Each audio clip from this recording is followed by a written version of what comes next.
Hello, I'm Denise Eide, the author of the Logic of English Curriculum and Materials. Today we're going to talk about a transformative approach to literacy instruction and hopefully help you to look at words again and see them in a new way. Before we begin, I want us to think about how did you learn how to read? Because how we learned really affects how we teach and how we approach our children, whether we're parents or whether we're teachers. So, did you learn to read at home? Was this a positive memory for you? Do you remember reading with your parents at home and them teaching you about words? Or did you learn how to read in the classroom? Do you remember your teacher and what she taught you? What method maybe she used? What made sense or what didn't make sense? Were you one of the kids that learned how to read naturally, where you came to school reading, and reading just always made sense for you? Did you see yourself as the smart one, and were you always slipping away to read the next book? Did you love books? In fact, many teachers became teachers because they love books, they love reading, they love the classroom and everything about it. Or were you one of the kids who really struggled, and when it came to reading, it gave you a headache, like the boy in this picture?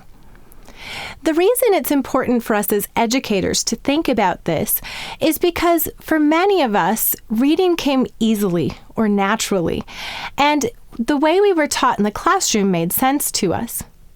What's surprising, though, is that that's not true for all students, and in fact, it's not even true for a majority of students.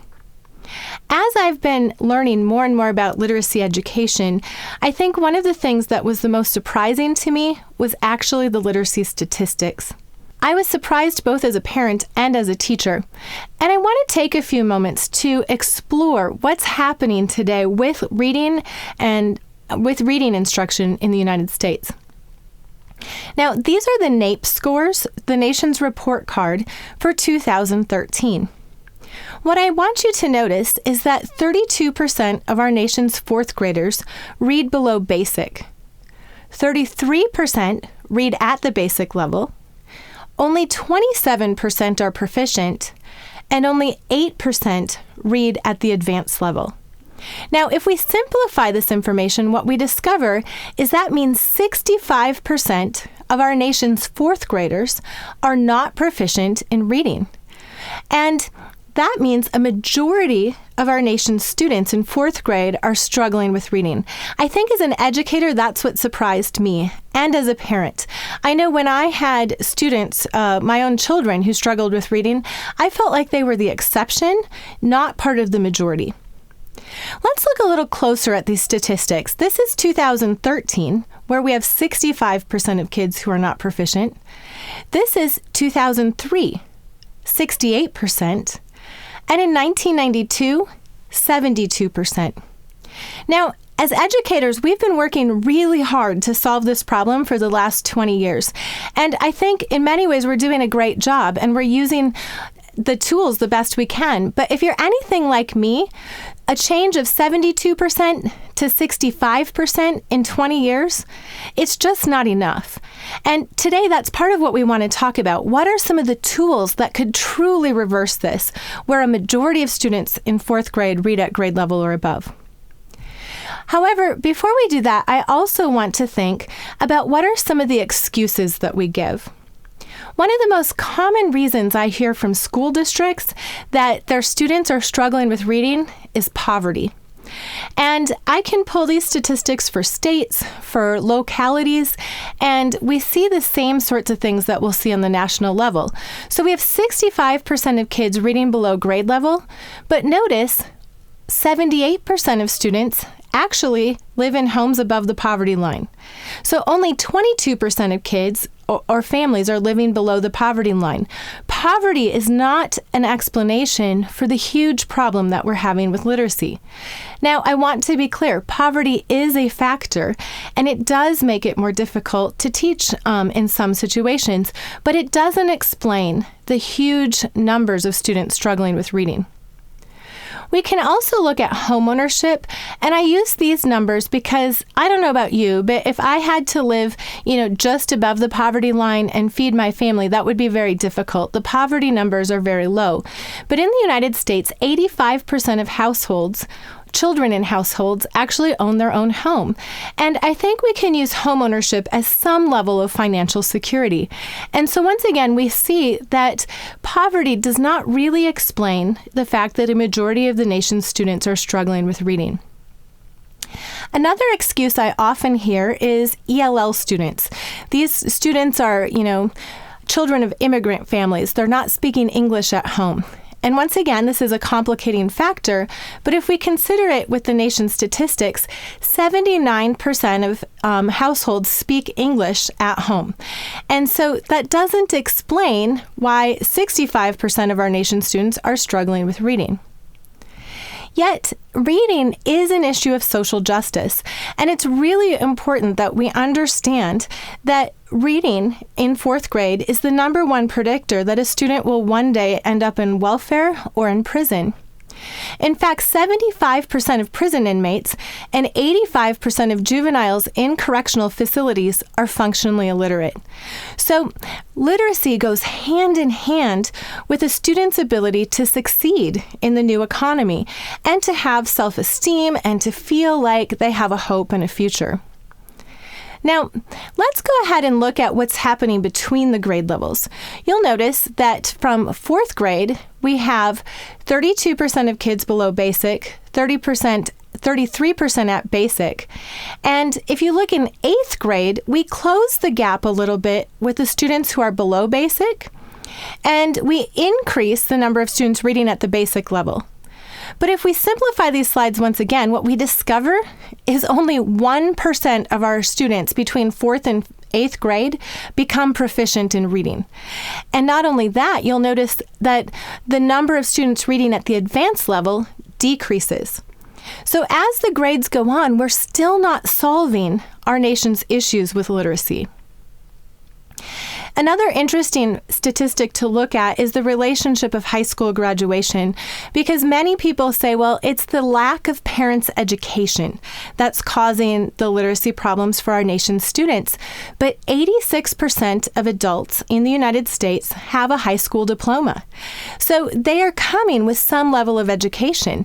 In fact, when you look at this, what you realize is that many adults graduating from our nation's schools are not proficient in reading. The one place where there is a strong correlation, however, is between reading proficiency and college graduation rates. So if we take the 1992 4th grade NAEP data and then look at those students in 2010 on the census, what we discover is that there is a very, very tight correlation between students reading well in 4th grade and being able to go on to college to get a bachelor's degree. And as we all know, with the new economy, the number of jobs in manufacturing and jobs where students don't need high levels of literacy are decreasing. And the job market is changing to one where we need higher educations and a better trained workforce. Now, one of the things that has happened for me as I've spoken around the country about reading education is I've had the honor of being able to put my hand on what I call the heartbeat of the literacy crisis and to speak to many of these students who struggle with reading. And what I have found is that they feel internally like there's something wrong with them. They feel that they're stupid. They feel that something internal to them is the issue.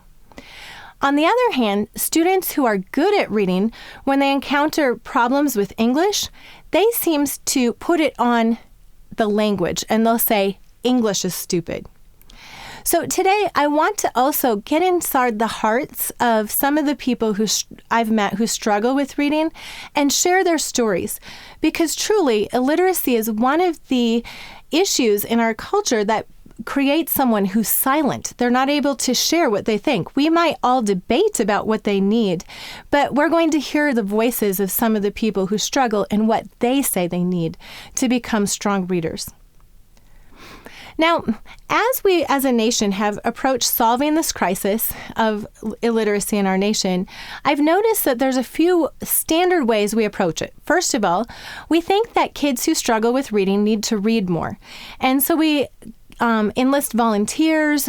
We try to do more reading aloud. We try to require the kids to read more. But people who struggle with reading tell me that this just triggers more shame.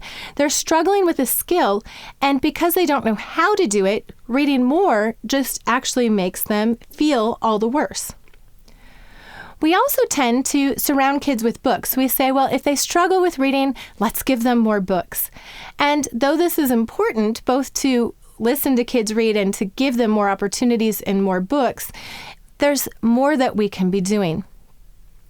The final solution that I see commonly throughout our nation is to increase the number of sight words that students master. And we're trying to solve a problem here, which we're going to look closer at. But sight words also are not the solution. So, as we begin, I want to share with you two analogies for reading education to try to open up this topic and subject in a new way and change how we think about how someone learns to read. The first one is to think about a tree. Now, as educators, we're so excited about those branches of knowledge. We want kids to go and open a book. We want to discuss the ideas in those books. But what we forget about these trees, this concept of knowledge, is that underneath the tree, there are roots. Now, this picture of a tree shows that the roots of a healthy tree are actually larger than the branches. And so today, we're going to talk about how do we dig deep and healthy roots, or how do we grow deep and healthy roots for our students so that they can grow a large and healthy tree. Now, another way to look at this is to think about a foundation. And if you build a foundation this deep, you can build a house. But what could you build if you dug a foundation this deep? You could build on it a skyscraper.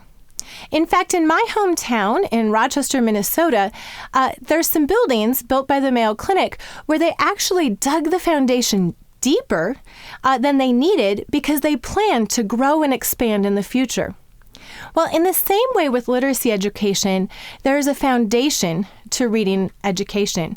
So that could be thought of as the 5 strands of reading which have been shown by educational research.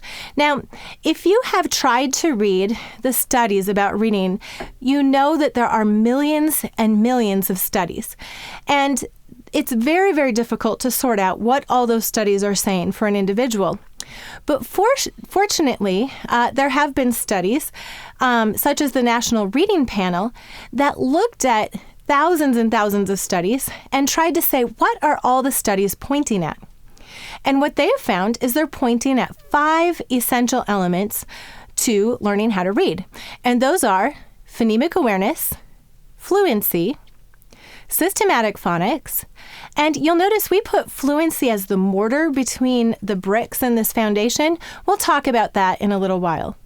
Comprehension skills, vocabulary, and all of this leads to being able to read to comprehend.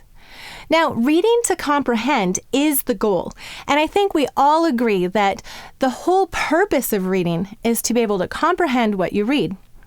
And on top of this foundation is built the rest of academics, all of the other subjects, because when you have the skill of reading to comprehend, you can open books on mathematics and anatomy and biology, astronomy, literature, and you can explore the world of knowledge. But notice, under that are some foundational skills. So let's begin by talking about the first one, and that is phonemic awareness. Now, phonemic awareness, very simply, is the understanding that words are comprised of sounds. Phonemic awareness does not involve print in any way. It is actually an understanding that every word we say could be broken into sounds. Phonemic awareness could be thought of as the skills required to manipulate sounds within words auditorily, without any visual representation. Kids who struggle with phonemic awareness often appear to be guessing wildly when they're reading. I'm sure that you have listened to kids read aloud and they say a word as they're reading and you're thinking, where did that come from? It doesn't fit in any way. Those kids are trying to think what word is in that place. They're not aware of the relationship of sounds to reading, to texts, or at all. And so helping these kids develop phonemic awareness is the first step to helping them with reading. Now, let's talk about a couple of ideas for developing phonemic awareness. One way to teach phonemic awareness is to play active blending games. And I'm going to give you an example. And I would encourage you to actually act out what I am saying. So I am going to unglue or segment a word, and then you need to glue it back together and act it out. The first word is s, t, a, n, d. Stand, very good. J, a, m, p. Jump, great. S, I, n. Spin, wonderful. Last one. S, I, t. Sit, wonderful.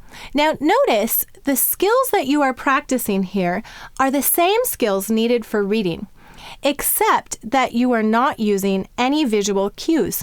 You are just taking sounds and blending them back into words. I also want you to notice that you were just playing a game. And if you were doing this in a large group at a training session, you'll notice people were laughing or chuckling. And reading education doesn't all need to be happening sitting down. There are many games we can play to engage kids that they'll have a lot of fun. Once kids are able to take words that you have segmented and are able to glue them back together, then you can show them pictures and play other games where they're going to unglue the word. So now it's your turn to unglue this word. All right, so this is a d, a, g. Excellent. And what about this one? Great.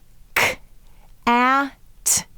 And if your students segment it as k, at, that's fine. Just then model for them that it's a k, a, t. But they're beginning to get the idea. Now let's try a few longer words. Go ahead and try to segment this one. Good. Now with me, p, e, n, s, I, ul. Pencil. And the very last one. B, a, b, e. Baby. So that's the basic skills of phonemic awareness, being able to blend words auditorily and segment them. We're now going to go on to systematic phonics. We'll come back to fluency in a little bit. Phonics, by definition, is a written code which translates sounds into a visual image. And really, it's this word phonics, isn't it? That's the heart of so much of our reading debate and the reading wars that we've been going through in education for the last 50 years. Now, I want us to think, though, that if we lived in an Eastern European country where there was one letter and one sound, and we taught that letter and then we taught the sound, what we would find is that our second graders decode and spell at the same level as our college students. And we wouldn't be arguing about the necessity of phonics if we spoke a language like that, would we? No, instead, we speak this language, English.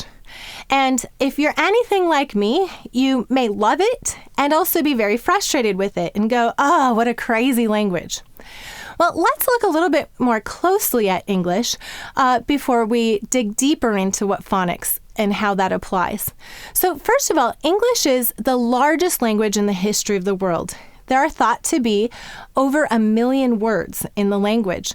And so it is the largest language by a very long shot, because the next largest language is thought to be German with 200,000 words. So we have a huge vocabulary. The average adult knows between 40 and 60,000 words. However, a well-educated adult knows 200,000 words. By the way, do you notice the discrepancy? In addition to being a very large language, I think that the problem most of us have with the language is all of those exceptions. In fact, they drive us crazy because we feel like we're constantly saying, that's an exception. In fact, many teachers tell me that they spend the first half of the year teaching phonics and then the second half of the year unteaching it because they're teaching all the exception words. Now, if you teach the typical phonics where you teach that A says at, or A says at and A, and B says B, and you teach a few of the digraphs like SH and TH and IGH, and then were to try to read a level 1 reader, such as Morris the Moose, what you're going to find is that when you open this book and say to the child, you're ready to read a book, there are 17 new concepts that would be exceptions on page 1. That's a lot of sight words. And then if you were to say, well, maybe the problem is Morris, maybe I just need to go find a reader that is more conducive to phonics reading, such as The Fat Cat Sat on the Mat. Well, you know what you find on page 1 of this book? 17 concepts that are not explained by our typical phonics. And then I thought, well, what if we find a book like the Bob books? Then we can go and these are phonics readers and that should solve it all. Well, here, you know what? This is much better. There's only 4 new concepts on page 1, but then again, there's only 1 sentence. In fact, if you go through this whole book, 89 of the 104 tools needed to explain English are presented in this very simple book. So, one of the issues with our language is all of these exceptions. In fact, your typical phonics programs leave anywhere from 40 to 60% of words as exceptions. That means the students need to memorize 20 to 100,000 words by rote. In fact, now if you want your student just to be average, that stack of flashcards would be as high as a 2-story house. And if you want those students to become excellent students, above average students with large vocabularies, they would need to memorize as many sight words that are as high as a 9-story building. Wouldn't you like to have that stack of flashcards in your classroom today? Absolutely not. In fact, there's another problem with this, and that's that some of the research that's coming out of the University of Florida by Diane McGinnis has shown that the human memory is limited to approximately 2,000 sight sound symbols. And in fact, many adults who are functionally illiterate know 2,000 sight words. So they've succeeded at the task of rotely memorizing words. However, they can't read the newspaper for meaning, which is the whole point, right? To be able to read and comprehend. And so we wonder, why are we struggling so much with reading education in our nation today? Well, what would happen if we were able to get rid of all those exceptions? Now, let's take a few minutes to look at some of the exceptions or oversimplifications that we have been taught about our language. First of all, how many letters are in the alphabet? That's right, there's 26, so it's not a trick question. But if we have a phonetic language, it would be important to know how many sounds are there in English. There are 45. Do you notice this? We have a lot more sounds than we have letters. That's part of the complication of English. In fact, we have a complex phonetic code. There are 74 phonograms and 30 spelling rules which interact with them that explain 98% of English words. So I have a question for you. Would you rather memorize 200,000 individual words or learn the 104 tools that explain them? I ask you this in earnestness because many people, as they begin to see the phonograms and rules at work, say, isn't this too hard for kids? Well, the alternative is to rotely memorize hundreds of thousands of words. And also, I would challenge us that this gives us the tools to think critically about language. Now, the other problem is that English is not a straight-up phonetic language. It is a morphophonemic language. Let me give you a few examples to explain. Notice the word please and pleasant. EA is saying E in please and in pleasant. In fact, this is part of what drives us crazy about English. But let's step back a moment. Notice Please and pleasant are related in meaning. In fact, pleasant has a suffix added to the word please.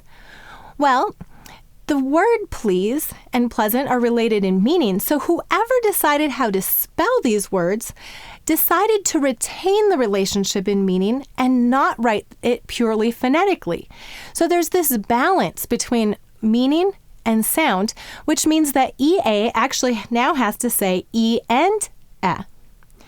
Here's one of my favorite examples. We have the word sign. And I used to think, who thought to throw a silent G in the word sign? See, English is crazy. But what happens in signature? Yeah, do you hear it? You hear the G, and in signal, and in design.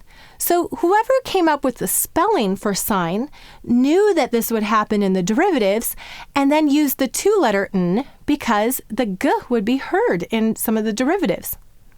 One final example, we have the word muscle. Again, I used to think, English is crazy, why is it muscle? But really, we hear it in muscular. So English is a morphophonemic language. Morpho refers to meaning and phonemic sounds. And in English, the meaning and the sounds are balanced in our spellings. With English, we have a huge language with 1 million words, 45 sounds, but only 26 letters, and it's morphophonemic. We have a complex code, but I think you're going to agree with me as we continue that it's very logical and possible to understand it. To frame this discussion, I want to share a story about Jack. Jack is a retired engineer, and he's currently the mayor in his city in Wisconsin.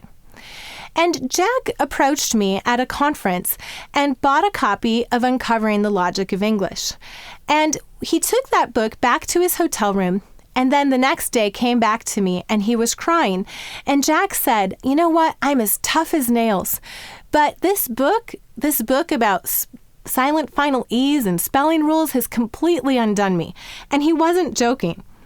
Now, the reason was this. Jack said, you have to understand, I am a very logical person, and as I was learning how to read, my teachers told me that the letters made sounds.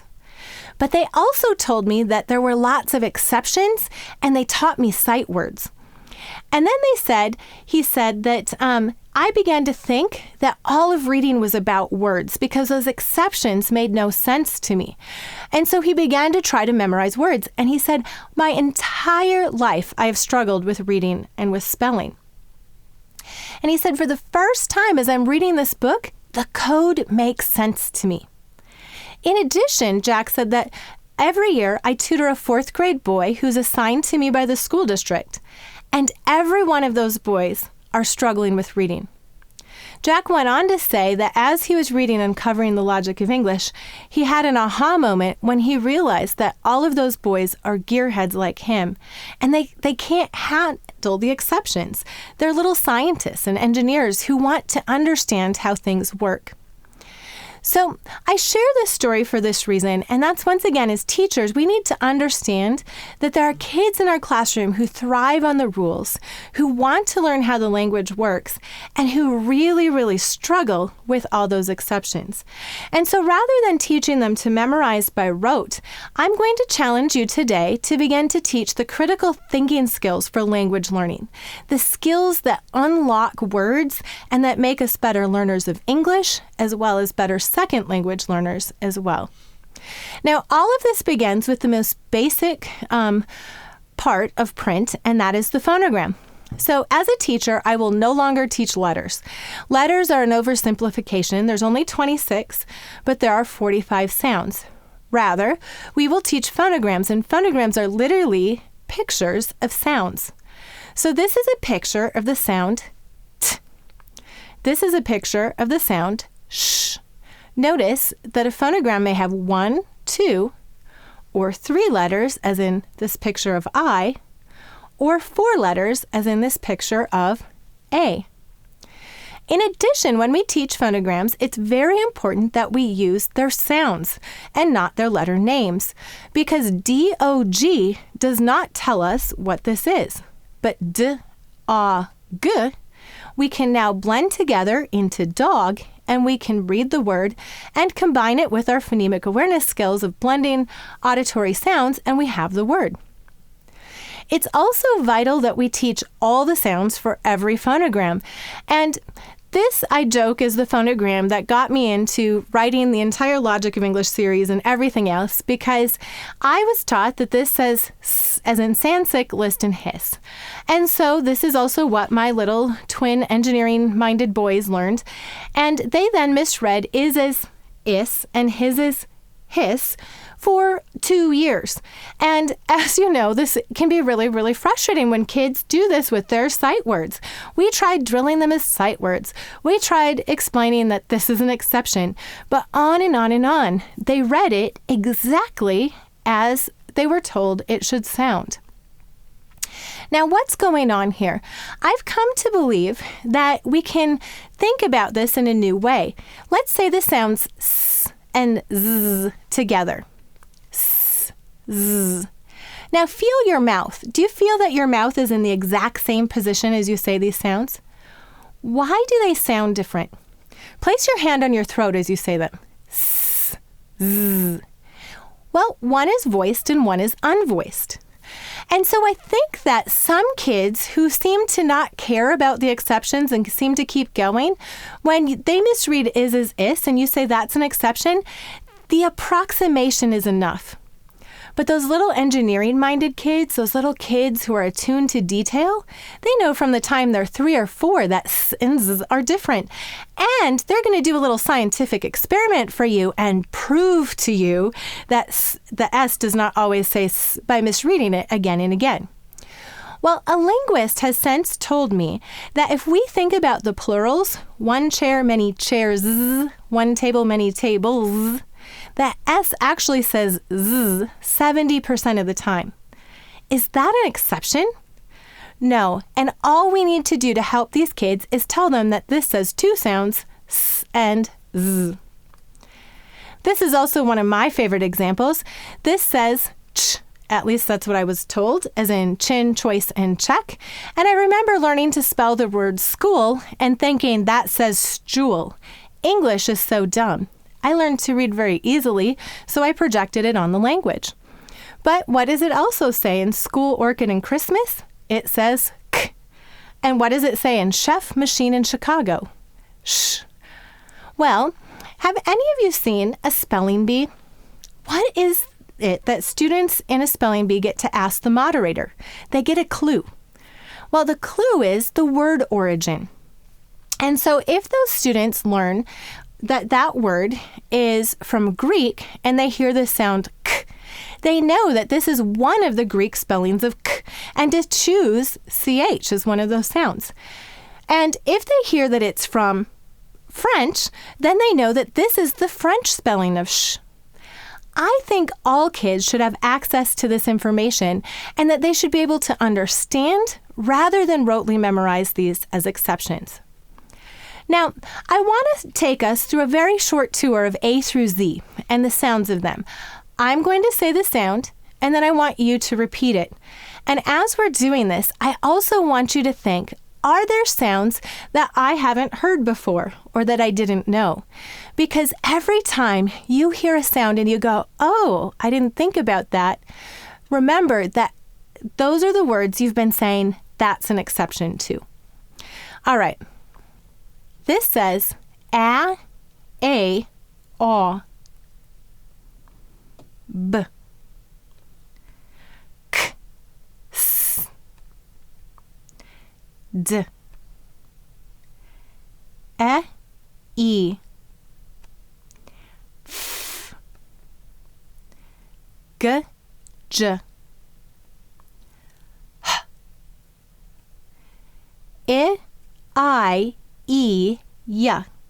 That's right. It says 4 sounds. I bet some of you are surprised by that, but it says E as in piano and ya as in onion. I, E, ya. J, k, l, m, n, a, o, u. Qu, Notice Q always needs a U here. U is not a vowel. S, Z, T. U, U, V, W, X, Z. Ya, I, E, Z. So were there sounds that were new to you? Keep in mind that every one of those new sounds you were saying that's an exception to before. All you need to do now is to teach all of the sounds to those phonograms, and then the students have the keys they need to unlock those words. Let's look at a few more oversimplifications that we've been taught. So what is a vowel? Go ahead and say what just came to mind. A, E, I, O, U, and sometimes Y. You know, we can recite this across the nation in groups of parents, groups of teachers. We all know this. And yet it's an incredible oversimplification because English actually has 15 vowel sounds and 28 written vowels. In fact, one of the biggest problems with English is all of those vowels. Some languages only have 5 vowel sounds, but we have 15 sounds, and those sounds often shift when we add prefixes and suffixes, as we saw before. So rather than memorizing something and memorizing something that's wrong, we can instead teach students what a vowel really is. A vowel is a sound that can be sustained or sung. It can be made louder and softer, and the mouth is not blocked, so the teeth or the lips or the tongue are not blocking the sound. In contrast, a consonant is a sound that's blocked by the lips, the tongue, or the teeth. It cannot be sung, and it cannot be controlled for volume. So you could do a little experiment and try to call for help without the vowel. Help, help. You can't do it because it's the vowel that makes it louder and softer. You can also now do an experiment as you learn phonograms, and you can test them. So let's test these. Is this a vowel or a consonant? And we're going to need to test all of the sounds. So how about ah? Ah, ha, ha. It's a vowel because we can sing it and our mouth is opened. Eh, hey, hey. Vowel because you can sing it and your mouth is open. Ah, ha, ha. Vowel because you can sing it and your mouth is open. Let's contrast that with b. B. Can you sing it? No. And what is blocking it? B. Your lips. So this is a consonant. Now, I have always wondered why sometimes why. Even when I was a graduate student and learning to become an English teacher, I wondered why sometimes why. Well, now you can do a test. We can test the sounds. How about yeah? Yeah, yeah, yeah. Consonant because you can't sing it. And your tongue and your teeth are blocking it.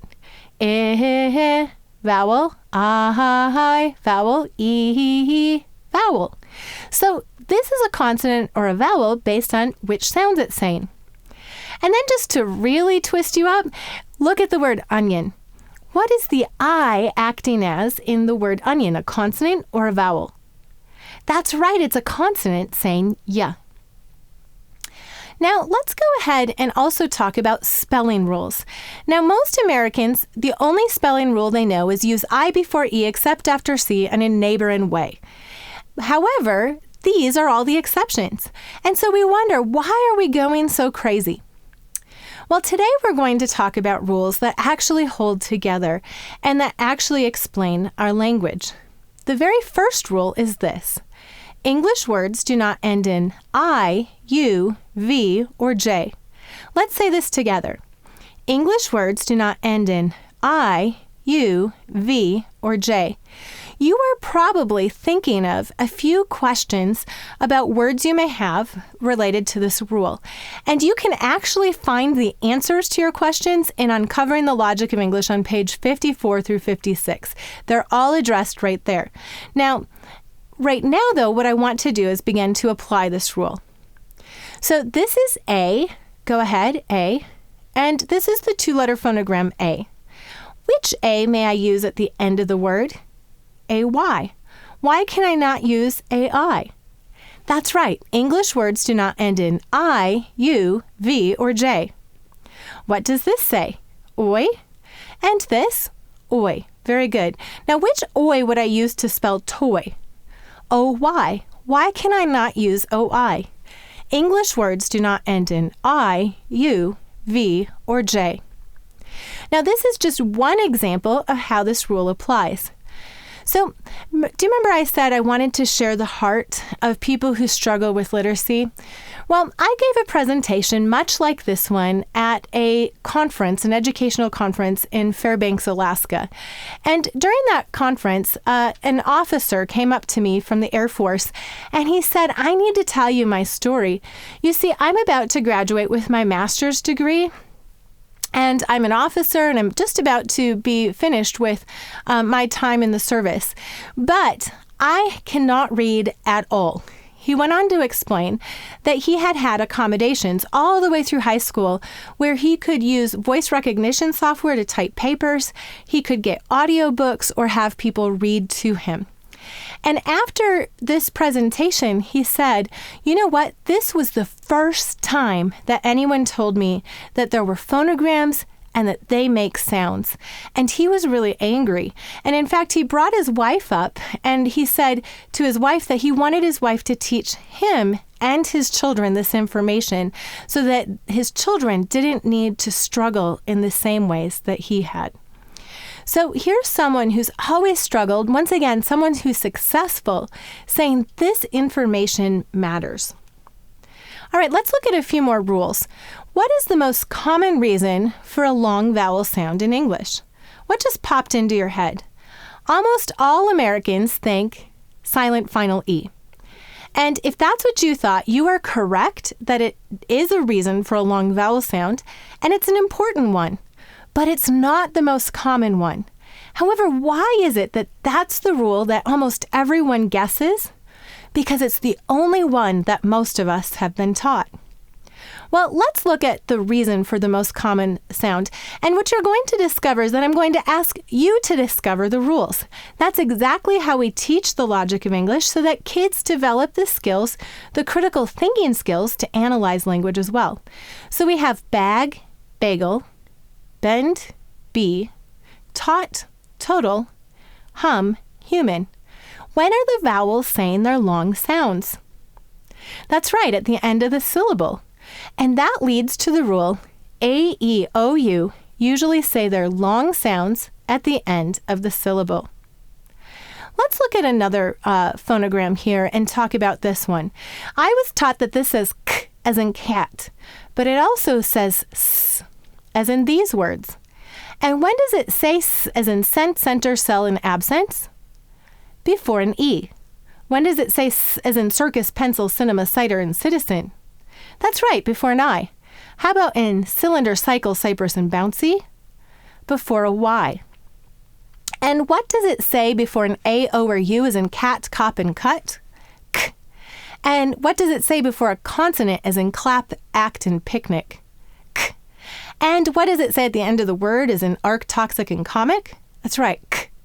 So this leads to the rule, C always softens to S when followed by an E, I, or Y. Otherwise, C says k. Many people will show a word like circus and go, see, English is so crazy. You can see it right here in the middle of this word. There's a C saying two sounds. But why does the C say S at the beginning of circus? It's before an I. And how about in the middle? It's before a U. Now, this rule is extremely important because it explains more than 6,000 words where C softens to S and more than 10,000 words where the C says K. And what you'll notice is many of these words are bigger words. They're multi-syllable words. And they're words like lymphocytes, which when I was in school, I would have had to memorize as L-Y-M-P-H-O. Oh, English is so dumb, it makes no sense. But when you have these rules and you understand what's happening, these words follow them perfectly. In addition, all of these words are based in Latin. And what you'll discover is that the C actually softens in French and in Spanish and in Italian as well, because these are all languages based upon Latin. So when you learn the rules to English, you are learning the skills to learn other languages. And sadly, most English speakers don't even know to look for the concept that a phonogram that comes after may change the sound of one that comes before. Now, probably the most powerful story that I've encountered, or one of the most powerful stories, happened when I was sitting at my desk one day and the phone rang. And a gentleman named LaDon called me, and he said he was calling from Southern California. And there were sirens in the background in the streets. And LaDon said, "I have to tell you my story. You see, I just watched your video on YouTube, and it was a video somewhat similar to this one." And he said, "You see, when you talked about shame, I felt that. That is exactly what I felt as a child. In fact, in school, I didn't learn how to read in first grade or in second grade or in third grade, and I really thought that I was stupid and there was something wrong with me." And he went on to say that I went on and became not interested in school, and I eventually dropped out and I began gangbanging. And he said I went on and found myself eventually in prison. And while I was in prison, I had a religious experience and decided I was going to clean up my life. And I joined a nonprofit organization when I got out of prison that would go to the schools and tell kids why it's important to stay in school. But he said, "You see, I feel like a hypocrite every time I go in those gymnasiums to talk to those kids because I failed my GED 5 times because I can't read." And then he said, and I am not joking, he said, "But do you know that rule C softens to S before an E, I, or Y? Do you know how much that's going to help me?" He then went on and he shared all of his favorite rules from the video. And he said, "I need a tutor. Do you know anyone in Southern California here who can tutor me?" Do you hear the cry of LaDon's heart? The hope that these rules, these concepts of phonograms brings. And it's true, it brings about transformation in their lives. Let's go a little further though, because sometimes as teachers, it's not enough to hear how much it means to our students. I also want to show how this can change how you approach words and solve problems that you maybe forgot or didn't realize you may have been having with spelling. So notice we have picnic and we add the suffix ing. Why do we add a K? So it doesn't say picnicing because the C would soften before the I.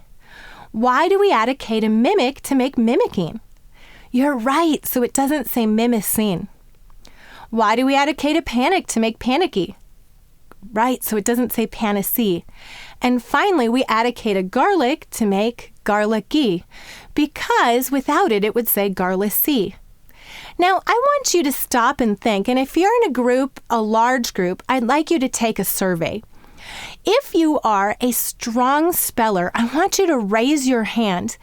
And then, if you are a strong speller, I want you to keep your hand up if you have to see the word to know if it's spelled correctly. Now, I can tell you, having spoken to thousands and thousands of people across the country, that pretty much all of the spellers in the United States, good spellers, are visual learners. They have to see the word to know if it's spelled right. And in fact, that leaves the rest of us who don't have good, strong visual memory for fine nuances in detail at a loss for spelling. Now, another question for those of you who are strong spellers. How many of you think garlicky looks weird?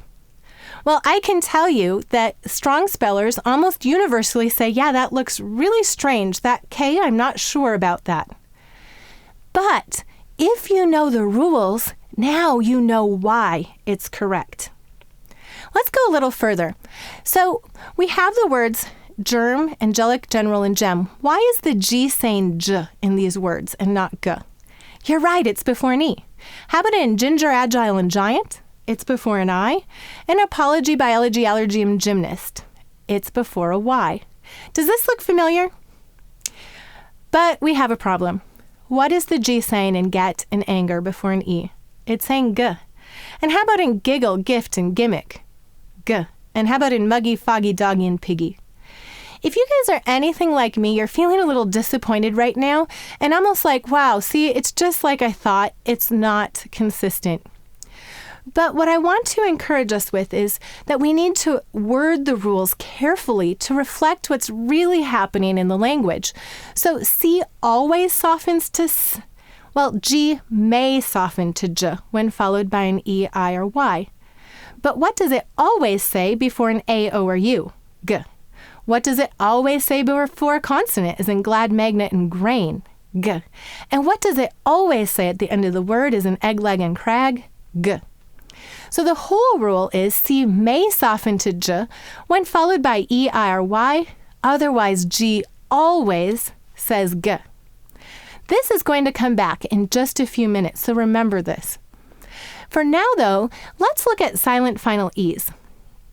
Most of us know the rule, cap becomes cape, pet, Pete, rip, ripe, and rob, robe. When we add the E, the vowel sound changes. So the vowel says its name because of the E. Hopefully you're familiar with this one. And this is a very, very important silent E rule. You see, it explains 50% of silent final E words. Wait a minute, 50%? What does that mean you are saying 50% of the time when kids are trying to read silent final E words? That's right, you're saying that's an exception. Well, guess what? I've already taught you a few more reasons for a silent E. So why do we have a silent E in have, give, mauve, and solve comprehensive? You're right. English words do not end in I, U, V, or J. And why do we have a silent final E in true, blue, value, and continue? Correct. English words do not end in U. So this is the second most common reason for a silent final E. English words do not end in V or U. Now, this is one of my favorite pictures because what is going on here? This gentleman is drilling this young boy in his sight words. And you'll notice neither one of them look very happy, do they? The gentleman looks pretty sad because he's probably been over this word again and again. And this little boy keeps misreading it as have. You've got it. What does he need to do to solve this problem? All he needs to do is say, guess what? The E isn't there to make the A say A. It's there because English words do not end in V. And this is a tip you can take back to your classrooms and to your students today. You don't have to teach these as exceptions, and this solves thousands of words. Why is there a silent final E in choice, commerce, force, absence, and voice? What would this say? You're correct. It would say choik. So it's there to make the C say S. And why do we have a silent E in change, orange, large, language? What would this say? It'd say larg. You're right. So the third most common reason for a silent E is the C says S and the G says J because of the E. Now, this is just 3 of the 9 rules for a silent final E, but I wanted to give you a taste for this because it helps to solve problems that we encounter every day in our classrooms and as parents as we're trying to listen and help kids learn to read. So the other 6 reasons you can find in Uncovering the Logic of English. Now, let's talk about those E's that drop. How many of you, and once again, if you're in a large group, take a survey in the room. How many of you learned the rule, drop the E when adding an ing? I know I did, and I have been really surprised to discover that this was universally taught across the country, north, south, east, west, every place, and it's an incredible oversimplification, and we can see that just by thinking about the fact that there are many suffixes in English. What about able? What about ly? What about ed? But the rule, I think, oversimplifies it, maybe because it rhymes. So this is not a good rule for adding suffixes. How many of you have learned the rule, drop the E when adding a vowel suffix? Now, once again, take a survey. I find that usually anywhere from 5 to at the most 10% of the room, it's usually very, very low. And this is close, but not quite. So let's learn how to add a suffix to a silent final E word. So we drop the E in like before the vowel suffix ing to make liking. We drop the E in like before the vowel suffix able to make likable. A vowel suffix, by the way, is just a suffix that starts with a vowel. We drop the E in service before the vowel suffix ed to make serviced. Why do we not drop the silent final E in service to make serviceable? What would this say? It would say cervicable. We need the E to keep the C soft. Now, here's your hint. You drop the E before a vowel suffix. However, you have to first know why was the E needed in the first place. All right, let's look at another example. We drop the silent final E in notice to make noticing. Why do we not drop it in notice to make noticeable? Is English crazy? No, this would say noticable. We need the silent final E to make the C soft, to be noticeable. Last example. We drop the E in encourage to make encouraging. Why do we not drop it in courage to make courageous? In fact, courageous is one of the 100 most frequently misspelled words in English. What would this say? It would say courageous. But when we know why the E was needed, then we know that we can't drop it. And in fact, I'm pretty convinced that if everybody knew the phonograms and the rules, courageous would no longer be one of the 100 most frequently misspelled words. Let's look at our last rule or phonogram. How many of you have taught the ending shun? Does this create confusion for any of you? Well, in reality, there are 3 Latin spellings of sh used in the middle of the word. This says sh, this says sh, and this says sh, zh. What's the difference between sh and zh? You're right, they're a voiced and unvoiced pair. And one last tip for you, notice if you look at the root, you can often discover which Latin spelling of sh is used in the derivative. So we have express, which ends in an S, becomes expression.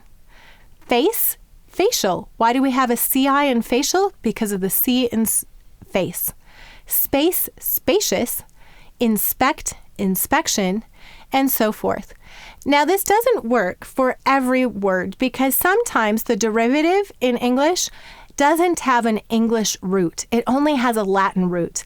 And if you knew those Latin roots, it would work all the time.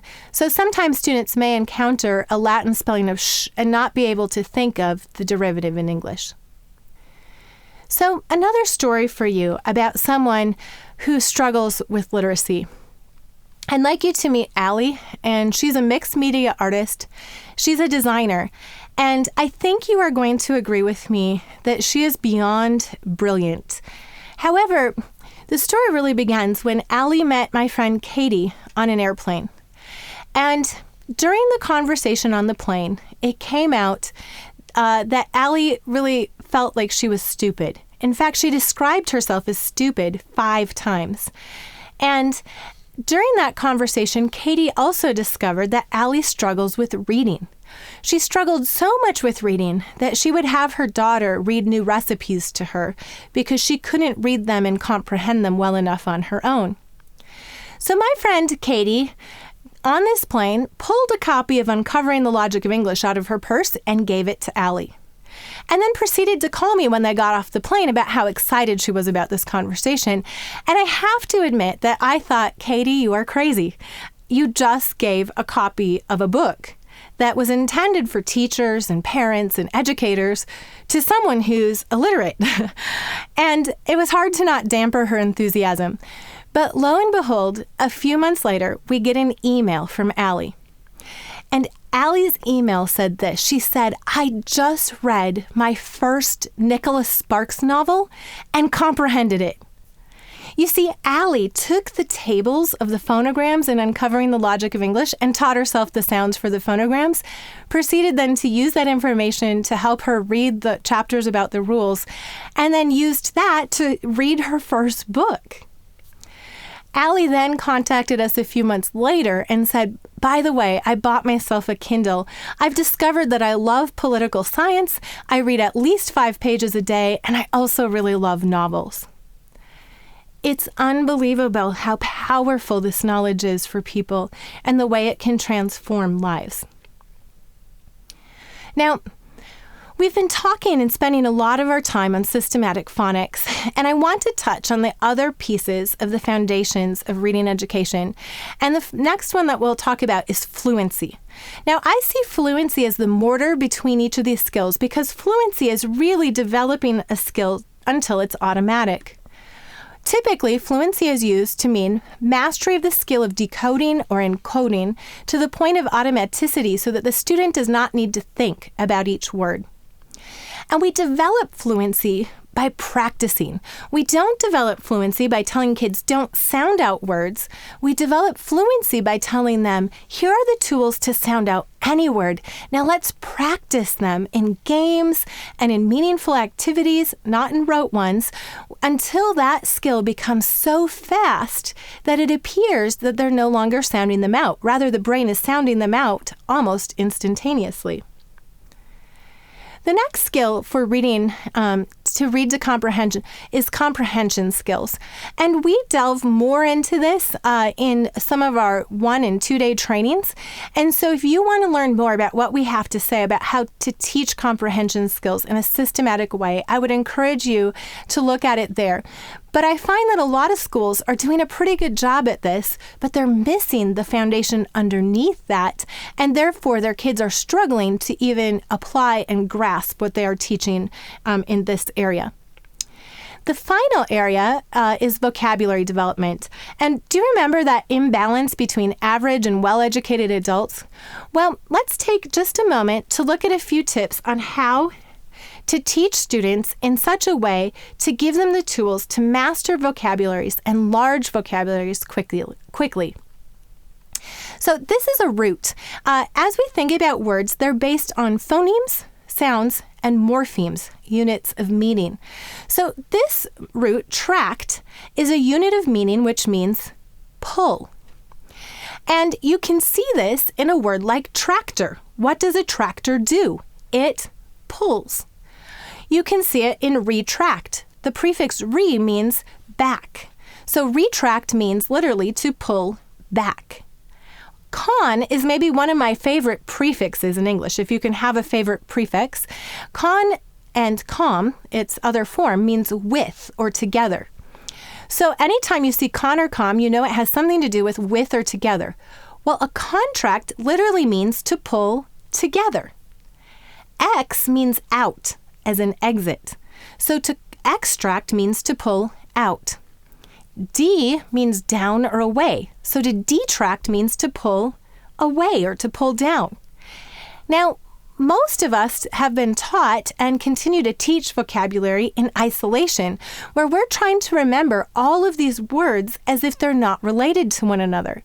When we began to teach morphology and roots, we began to have the tools to open and unlock words very quickly. So this is the root struct. Go ahead, what are some words you can think of that have the root struct in it? Structure, construction, destructive. You're right, and you can probably begin to think of quite a few. As you go through that process, what would you guess that struct means? Struct means to build. Here's a list of roots that use struct. Wow, there's a lot of them. Now notice D means down or away, so to destruct or to be destructive means to build down. In means to build, or instruct means to build in. Ob means against, so to obstruct means to build against. Here is the root psi. Now, I was at a professional development conference and I thought I'd never seen this root before, but psi literally means knowledge, as in science. And conscience then means, con means with or together, so if you're conscious, you are with knowledge. Omni means all, so if you have omniscience, it's all-knowing. And then the instructor put up the word prescient, also said prescient on the board. And I thought that's so cool. That's a great example of how you can use a prefix and a root to discover the meaning of an unknown word. You see, I thought I had never seen this word before.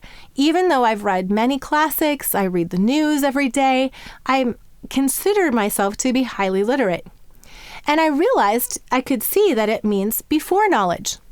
Well, what I've since discovered is that I've read this word in the news, many, many times, many times since that day, and I've realized that I was skipping that word. I was not gaining the meaning of the word from context, even after many years of encountering it. So when we teach kids roots, we are giving them yet another tool. It is important to teach them how to determine the meaning of an unknown word from context. But it's also important that we give them other tools, such as thinking of related words and derivatives, looking at prefixes and suffixes. Because when they have that deep foundation, or as we were thinking about it earlier, deep roots, they can build tremendously on this foundation for their education and read and comprehend and open all those different subjects of knowledge. Now, as teachers, we often think of language arts as a group of subjects such as grammar, spelling, handwriting, vocabulary, where it's really hard to fit them all into our day. And oftentimes our spelling program contradicts our grammar program. And so they're creating conflicts and exceptions to one another because they teach the suffixing rules differently. And it all feels very, very confusing. What the logic of English encourages you to do is to bring them all together as into a whole of language learning. And they then begin to reinforce each other, and they begin to support one another. So what happens when we do this? Well, it has been shown through longitudinal studies that when kids are systematically taught how the language works, and they're systematically taught how to read, not left to guess or to rotely memorize, that we can bring a majority of students from below the 30th percentile to above the 30th percentile in an average of 80 hours of instruction. Now, is 80 hours of instruction very long? Not at all. And that's one of my encouragements to you as teachers and as educators and as administrators today, is that this really is possible, and research has shown it. In addition, the functional MRI research, I think, is fascinating because it shows that struggling readers read with the front right side of their brain, whereas strong readers read primarily with the back left side of their brain. And the front right side is thought to be visual centers and higher order thinking, whereas the back left side, where most of the activity is for strong readers, is auditory processing, the same parts of the brain you use when speaking and listening. So strong readers are listening to texts. They're hearing it as if it's spoken language, though they're hearing it quietly as they read. Well, what's fascinating about the functional MRI research is they've shown that with about 80 hours of instruction, not only can you take a struggling reader and make them a strong reader, their brains go to look like that of strong readers. So you as educators can do what brain surgeons cannot. You can rewire the brain through good instruction. And that means helping the kids make the connections where how the phonograms relate to sounds and how the words relate to words that they know and to meaning. Now, I also like to share just a little bit about the research that's beginning with Logic of English. We are very new, but we have been partnering with some schools, and one of them is a charter school. And what we have here is the Dibble scores for 4 sections of kindergarten at a public charter school. And this is their Dibble scores in the fall coming into the classroom. And you will notice that these students are, as a group, above average. You'll notice that the bell curve is not perfectly centered on 50%, on the 50th percentile, but is rather shifted. But I think what you'll find is interesting is that these kids were then retested in December using Dibbles and compared against kids who were then tested in January, and you'll notice their growth. I'll just show you that one more time. This is the fall, and this is their growth into December. And this is 65 students. And what you'll notice is that we have 18 of those students now in the 99th percentile. And we don't have any students below the 20th percentile anymore. They're just marching up and growing in their skills as they learn systematically about reading instruction. Something else that a lot of schools find interesting is the way that Logic of English is affecting phonemic awareness. We teach phonemic awareness very, very systematically, and Dibbles does not measure phonemic awareness for students coming in the fall. It's considered a skill that they are beginning to measure in the middle of kindergarten and then on through first grade. Well, these are the scores for those students when it comes to phonemic awareness. And phonemic awareness is considered to be one of the best predictors that a student will become a strong reader and speller later. And so notice we now have, of those 65 students, there are 32 students in the 99th percentile. There's only one student down in the 15th percentile and only 3 students below the 30th. So we are continuing this study, and we'll be releasing more data as we collect data about students, and we're inviting other schools to pilot and to work with us. But I want to encourage you, it's really possible to make dramatic changes in reading education in your schools as well, with good and consistent instruction that starts with building strong foundations. So as a takeaway for you today in this training, I want you to do a couple things. First of all, I want you to just begin to think again before saying that's an exception. You see, if your kids came to you in your classroom and said, well, why does this happen in science? You would never say that's an exception to the laws of physics. And so as a culture, and as teachers, we need to begin saying to our students, I don't know, but I'll look it up, rather than dismissing words out of hand. I'd also encourage you as a school and as teachers to start a book club with Uncovering the Logic of English with your staff. Read a chapter of it and discuss it, and then begin giving those answers to your students. This is a really simple way to begin to interface with the power of this material, and it really will solve many of the problems that you face every single day and answer questions that kids ask every single day about words. Another idea for you is to begin to teach the phonograms. I mean, if you have to do anything and you have limited amounts of time in your classrooms, begin to teach all the sounds for all 74 phonograms, and make sure that you're referring to the sounds, not the names. If you're struggling with how to pronounce those, our website has a free resource where you can hear the sounds, and you have the address there on the page. Many teachers also like dabbling by playing phonogram games and spelling games in their classroom. And this is a reference chart where you could look up the answers very quickly to many of their questions. So these are just a few things if your school is not ready to move into curriculum or wants to blend it with other things you're doing. So we want to encourage you to begin to look for answers for the questions that your kids and your students are already asking about words. We hope you enjoyed today's presentation.